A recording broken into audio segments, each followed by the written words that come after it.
The laughter started before I even reached the table. It wasn't the warm laughter of friends enjoying dinner.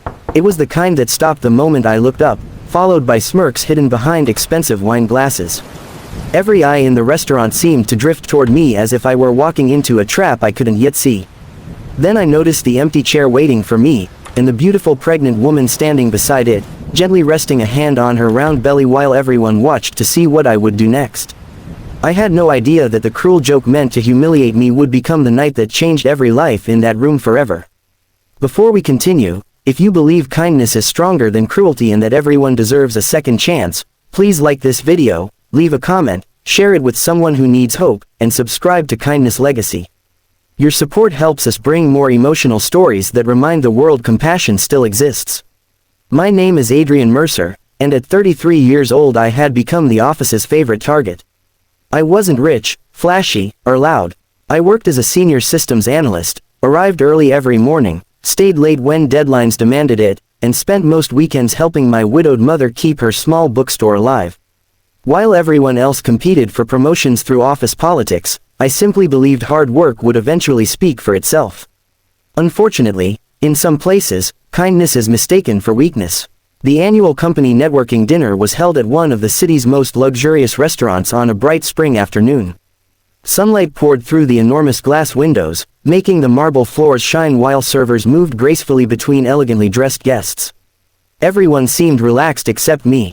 I had almost skipped the event, but my manager insisted attendance was important for career growth. When I arrived, several coworkers greeted me with unusually cheerful smiles. Looking back, I should have recognized that something wasn't right. People who usually ignored me suddenly wanted to shake my hand and point me toward a special table reserved just for me. They claimed they had arranged a surprise blind date because they were tired of seeing me single. Embarrassed but trying to be polite, I walked toward the table. Standing beside it was Marina Holloway, wearing a graceful blue dress beneath a cream-colored coat. Her pregnancy was impossible to miss, yet her gentle smile somehow carried more sadness than joy. She looked just as confused as I felt. The room became strangely quiet. Then someone whispered loudly enough for everyone to hear that they had finally found the perfect woman for Adrian because nobody else would ever choose him. A few people laughed. Someone joked that at least I wouldn't have to worry about waiting to become a father. Another suggested I should thank them because they had saved me months of dating. The laughter spread across the room. I felt my face burn with humiliation. For a brief moment, I considered walking away. Every instinct told me to escape before things became even more painful. Then I looked at Marina. She wasn't laughing. Her eyes were lowered toward the floor as though she had already endured far too many moments exactly like this one. She wasn't part of the joke. She was another victim. Instead of leaving, I slowly pulled out her chair and invited her to sit first. The laughter immediately faded. I thanked the waiter, ordered lunch for both of us, and asked Marina if she was comfortable. She looked genuinely surprised. During the first few minutes, neither of us spoke much. Outside, the afternoon sunlight reflected across the gardens surrounding the restaurant while birds landed near the fountains. It should have been a beautiful day, yet sadness surrounded our table like invisible rain. Eventually Marina smiled softly. She admitted she had been invited by a woman she barely knew, who promised to introduce her to kind people and possible job opportunities after months of unemployment. She hadn't realized she had been brought there simply to become the center of someone else's entertainment. Her husband had died 8 months earlier in a construction accident just weeks after learning they were expecting their first child.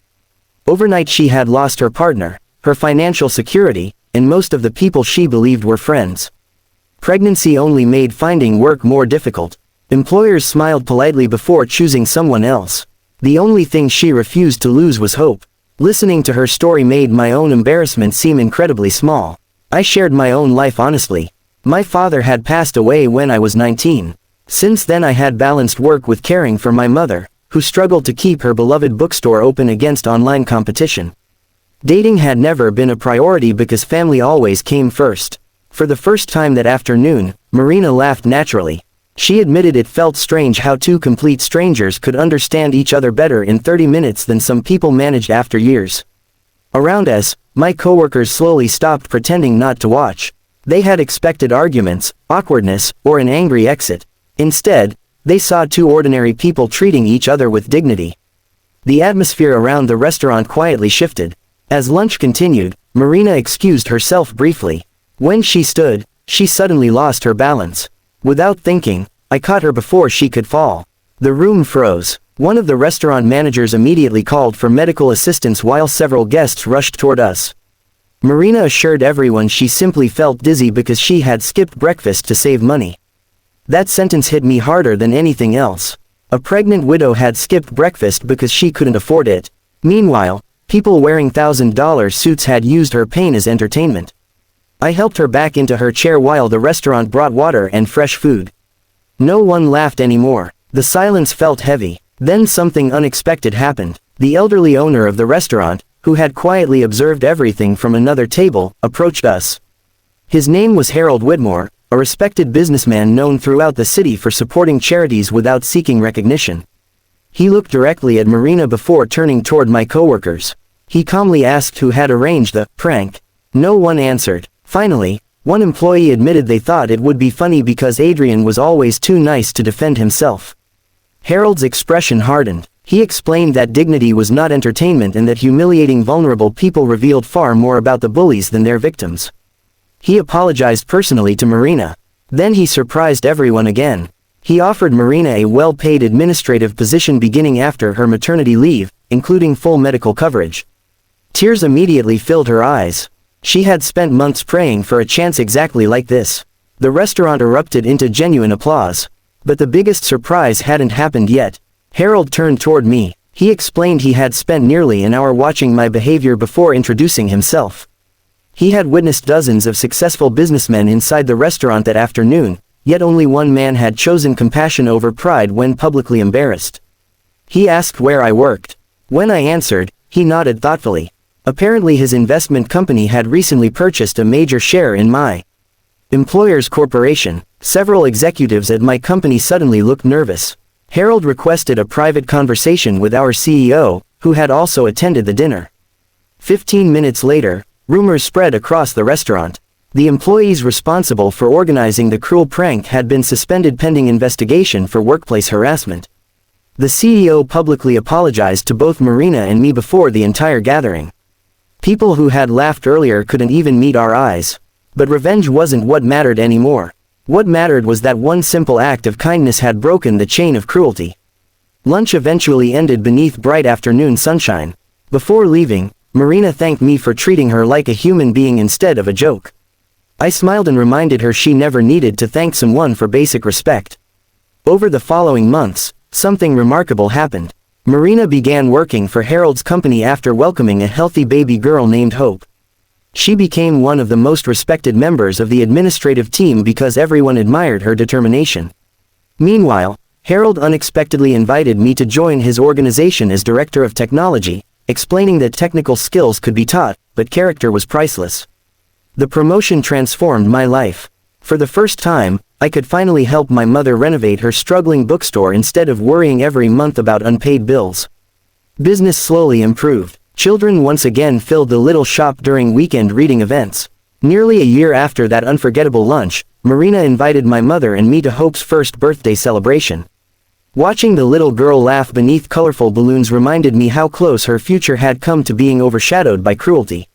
Instead, she had entered a world where strangers chose compassion. Life has a strange way of rewarding people who refuse to become bitter. The people who mocked us eventually disappeared from our lives, but the friendships built through kindness continued growing stronger every year. Sometimes I still think back to that afternoon. Had I stood up and walked away, everyone would have understood. Had I shouted in anger, nobody would have blamed me. But choosing compassion instead of pride changed everything. It gave a grieving mother hope. It restored faith in humanity for an elderly businessman. It opened doors I never imagined possible. Most importantly, it reminded me that every person carries battles invisible to everyone else. The easiest choice is often walking away. The hardest, and sometimes the most rewarding, is choosing kindness when the world expects anger. If this story touched your heart, please like this video, share it with your family and friends, leave your thoughts in the comments, and subscribe to Kindness Legacy. Every interaction helps us continue sharing stories that inspire compassion and hope. Speech balloon special request. Tell us in the comments, what would you have done if you were sitting in Adrian's place that afternoon? As I watched little Hope take her first unsteady steps across the bookstore floor months later, laughing while my mother clapped proudly beside her, I finally understood something my father used to say. A person's true character isn't revealed when life is easy. It appears in the quiet moments when nobody expects kindness, when walking away would be simpler, and when helping someone else costs you your pride. That afternoon began with laughter meant to humiliate two strangers. It ended by proving that compassion has a way of exposing cruelty, healing broken hearts, and changing destinies forever. And in the end, the people who tried to shame us weren't remembered for their jokes. They were remembered for the lesson they accidentally taught everyone watching. Kindness always has the final word.